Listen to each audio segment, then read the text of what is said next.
the true gospel, the only message Jesus Christ commissioned us to preach.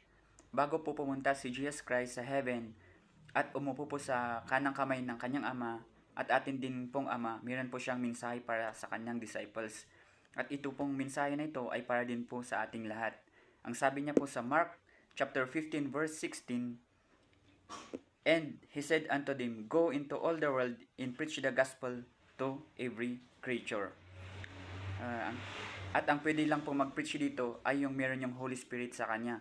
So, ibig sabihin po, lahat po nang naka-receive kay Jesus Christ as their Lord and Savior through faith ay pwede pong mag-preach sa gospel na ito.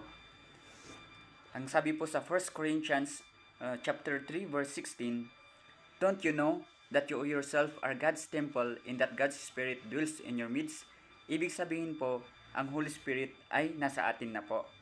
Ano po yung gospel na tinutukoy ni Jesus Christ? Ito po yung work of Christ at the cross. Ito pong gospel na ito na dapat po nating i-preach. Ito po yung true gospel. Ang true gospel na po na ito ay ang the death, burial, and resurrection of Jesus Christ.